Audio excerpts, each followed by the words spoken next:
Hola, buenas tardes.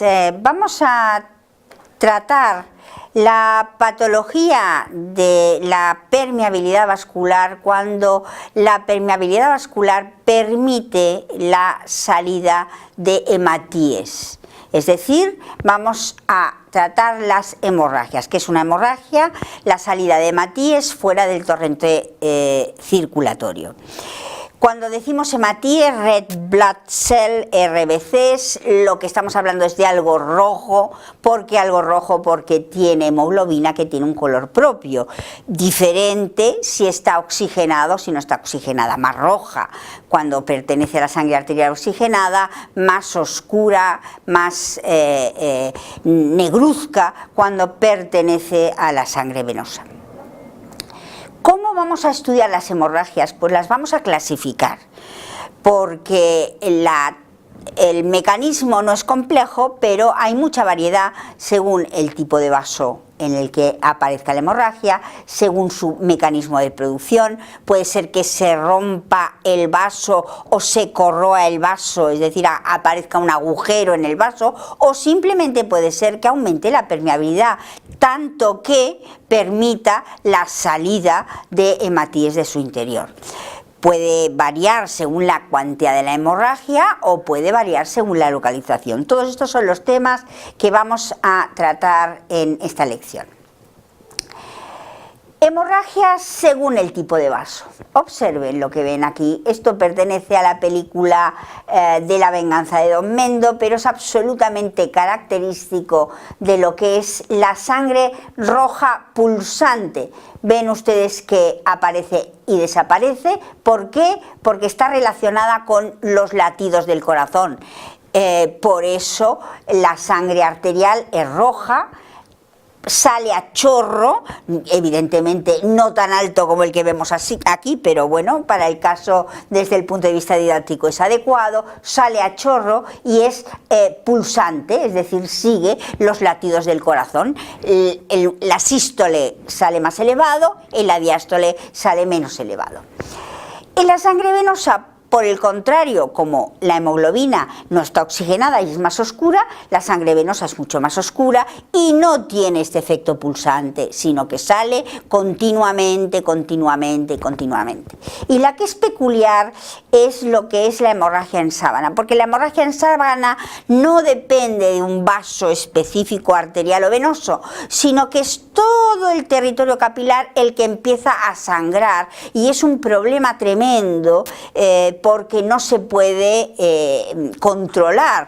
Aquí sabemos cuál es el vaso afectado y se puede ligar, comprimir, etcétera, igual que en la venosa, pero en la capilar es todo el territorio capilar el que está hemorrágico y es complejo. Y si esto ocurre en una cirugía, resulta complicado controlar la hemorragia.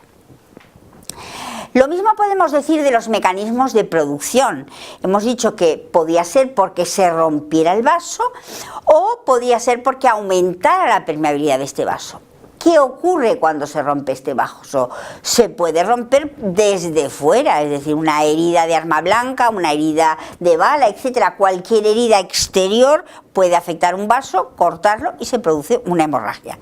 Pero también puede ser que haya una patología, la que sea, como es en el caso del pulmón, que corroa progresivamente la pared de un vaso y que se produzca una hemorragia. En este caso es una hemorragia masiva bronquial que produce la asfixia del individuo y que se ha producido por una tuberculosis que ha producido una dilatación de los vasos que finalmente se rompen, lo que se denomina como aneurisma de Rasmussen, y ha dado lugar inicialmente a una hemoptisis, es decir, una hemorragia que se produce, que viene de las vías respiratorias superiores, de ahí el nombre de tisis, y que finalmente ha sido tan masiva que ha producido la asfixia del individuo.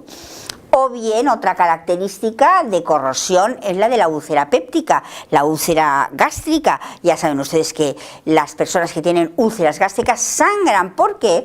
Porque se va corroyendo progresivamente por efecto del fenómeno inflamatorio del Helicobacter pylori junto con el clorhídrico del estómago o del duodeno, los ácidos duodenales, las sustancias duodenales, y eso provoca la corrosión de la pared de un vaso que finalmente se rompe.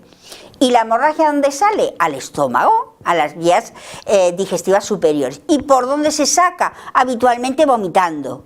Y si se saca vomitando, emesis significa vómito, pues ¿cómo se llamará? Pues se llamará hematemesis. Pero también las hay intrínsecas en el sentido de que es el propio vaso el que se rompe. ¿Y cómo se rompe? Pues mire, este es el caso de una rotura, con muerte por supuesto, del corazón a consecuencia de un infarto del miocardio que finalmente provocó la rotura del corazón, un hemopericardia, es decir, la salida de sangre al pericardio y la muerte del individuo. ¿Qué más puede ocurrir? Puede ocurrir que la sangre, es decir, los hematíes fundamentalmente, salgan porque el vaso tenga una permeabilidad tan enorme, tenga tantos agujeros en su interior, que permita la salida de los elementos formes de mayor tamaño, es decir, de los hematíes. ¿Y cómo puede ocurrir esto? Pues hay mecanismos muy peculiares. O bien porque el capilar, que no deja de ser como una butifarra llena de sangre, se va hinchando porque no puede salir la sangre por el retorno venoso, y entonces claro, cuando se hincha tanto se rompe todo, se rompe la pared del vaso, los poros se hacen grandes y al final sale hasta los hematíes. Esto sería el caso pues de un disminución de retorno venoso excesivo, como ocurre por ejemplo con el pulmón de estasis, cuando el ventrículo izquierdo no funciona correctamente, el capilar a nivel pulmonar se va ensanchando y finalmente los hematíes salen fuera de los capilares y tenemos ahí pues hematíes en el interior de los alvéolos. O bien cuando se obstruye el retorno venoso porque hay embolismo graso, que también ocurre, entonces aquí tenemos un embolismo graso. Pero también hay mecanismos muy particulares que se tienen que considerar. El más clásico es el del escorbuto, el del déficit de la vitamina C.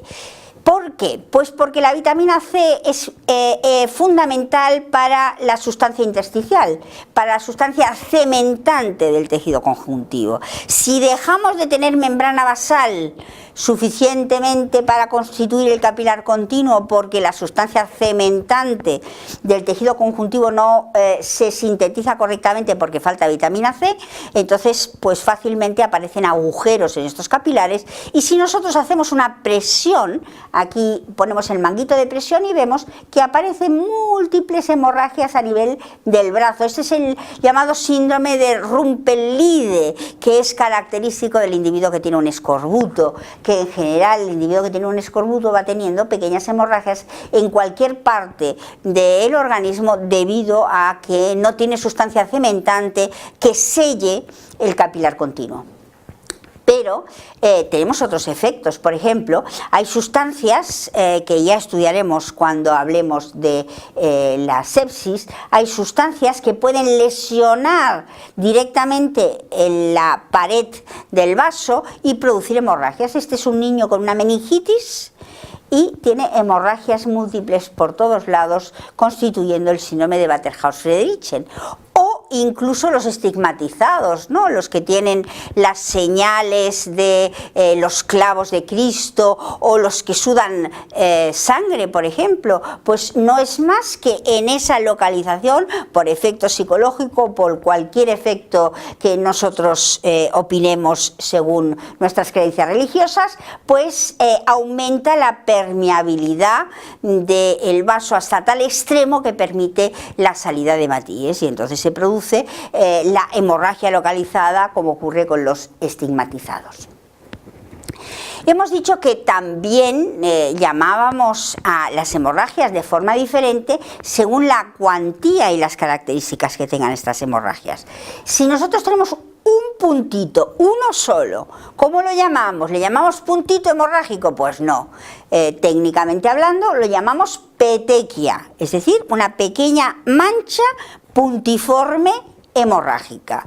Pero si lo que tenemos son muchas manchas puntiformes hemorrágicas en un territorio determinado, a esto no le llamamos múltiples petequias, no, eso tiene un nombre técnico propio en medicina que se denomina púrpura. Por lo tanto, la púrpura es una unión de hemorragias puntiformes, es decir, de petequias en un territorio determinado. Si la hemorragia es mayor, ¿qué tenemos? Pues tenemos una equimosis, aquí tenemos una salida de sangre mayor que un punto y por lo tanto tenemos una equimosis, viene de jugo, como si tendríamos un área con hemorragias. Si esa hemorragia es mucho más extensa, como vemos aquí, toda esta zona, todo este territorio está hemorrágico, entonces ya le llamamos sufusión hemorrágica.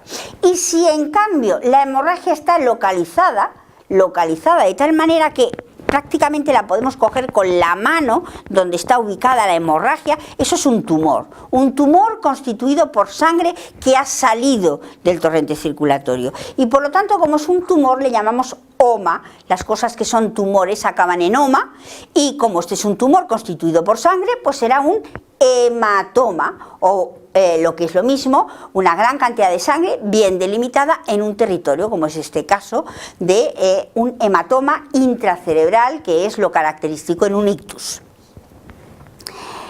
¿Qué pasa con la nomenclatura? Están en medicina, ya sabe que la terminología en medicina es peculiar, no hablamos como habla la gente normalmente por la calle, tenemos nuestro propio código que tienen que aprender para ser unos buenos médicos y no le llamamos a la sangre a nivel nasal, no le llamamos hemorragia nasal, ya sabemos que es una hemorragia nasal, pero técnicamente hablando le llamamos epistaxis.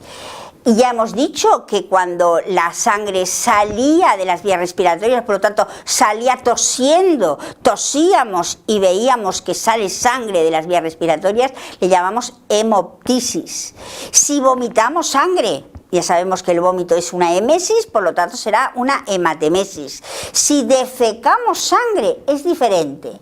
Es decir, nosotros podemos defecar sangre que ha venido de arriba y ha bajado todo el intestino, por lo tanto se ha digerido, porque la sangre no deja de ser una proteína, y lo que sacamos es la sangre ya totalmente digerida o el resto de la sangre digerida, a eso le llamamos melenas. ¿Por qué? Porque la melena tiene una característica organoléptica muy peculiar, es negra prácticamente, parece alquitrán, se pega en la taza del váter y aunque nosotros tiremos la cadena, la sangre no puede salir y eso es absolutamente característico en la hemorragia de las vías digestivas altas, constituyendo una melena. En cambio, si nos sangra el recto, y lo lógico, lo corriente cuando nos sangra el recto es que tengamos un hemorroide, es decir, una dilatación de una vena a nivel anal que se ha roto, un hemorroide que sangra, la sangre que salga es roja, no tiene nada que ver con la anterior, por lo tanto es absolutamente característica y no le podemos dar el mismo nombre, le llamamos rectorragia. Sí que es verdad que pueden haber rectorragias también por carcinomas, por neoplasias, por tumores, pero lo lógico es que las rectorragias vayan relacionadas con una hemorroide. Si sangramos mientras orinamos, ¿qué tenemos? Una hematuria. Si sangramos a través del útero, ¿qué tenemos? Unas metrorragias, pero ustedes me dirán, oh, pero las mujeres no sangran cada mes a través del útero. ¿Eso es una metrorragia? No. Eso es una regla normal y por lo tanto no forma parte de ninguna hemorragia, no es patológico. Ahora bien, puede ser que tengan reglas más abundantes de lo normal y entonces se le llamaría menorragia, es decir, hemorragias con la sangre menstrual, es decir, no es normal la cantidad, sino que es mayor de la normal y por lo tanto tenemos menorragias. ¿Tenemos hemorragias en la trompa de falopio? Pues hematosalpinx. ¿Tenemos hemorragias a nivel de la zona pleural? Pues ¿cómo le llamaremos? Hemotórax. ¿Tenemos hemorragias a nivel del pericardio? Ya le hemos dicho, hemopericardias. Importante, hemos dicho que el líquido en el abdomen lo llamábamos ascitis, por lo tanto la hemorragia le podemos llamar hemoperitoneo, pero lo lógico es que le llamemos hemascos, que significa ascitis con sangre. Y tenemos hemorragias en la cavidad articular y le llamamos hemartrosis. ¿Cómo evolucionan las hemorragias en general? Y lo hacemos específicamente tratando los hematomas, porque es una colección de sangre importante y bien localizada. ¿Cómo evolucionan las hemorragias en general? O bien se reabsorbe, desaparece totalmente, porque la cantidad es pequeña y se puede reabsorber totalmente, o bien no puede desaparecer porque es demasiado grande, como ocurre con el hematoma, y se tiene que reorganizar. ¿Y qué pasa cuando se reorganiza? Reorganiza significa que el material, que en este caso es sangre, hematíes, es sustituido por tejido fibroso. Pero claro, los hematíes tienen elementos muy peculiares, que son la hemoglobina, que tiene el grupo hemo, y el hierro en su interior. Entonces, cuando hay células, la hemoglobina y el grupo hierro es transformado en hemosiderina, que es este pigmento pardo dorado absolutamente característico, y cuando los hematíes se descomponen sin que ha habido tiempo de que llegaran las células, luego a la larga puede llegar, pero no ha habido tiempo de que llegaran las células y que fagocitaran la hemoglobina, entonces lo que forman son cristales de bilirrubina, que en realidad se llaman cristales de hemateína. Por lo tanto, en la evolución de cualquier hemorragia grande, o bien se reabsorbe porque la hemorragia es de cierta cantidad reducida y por lo tanto no tiene problema, o bien se reorganiza y se reorganiza pues produciéndose la hemosiderina con células o la hematoidina. Eso es lo que hace que cambie de color los hematomas. Todo el mundo sabe que cuando tiene una hemorragia subcutánea, a medida que van pasando los días, la hemorragia le va cambiando de color, y le cambia de color porque van desapareciendo los hematíes y transformándose en estos elementos que tienen otros colores diferentes. Y con eso terminamos las extravasaciones del sistema vascular. Muchas gracias.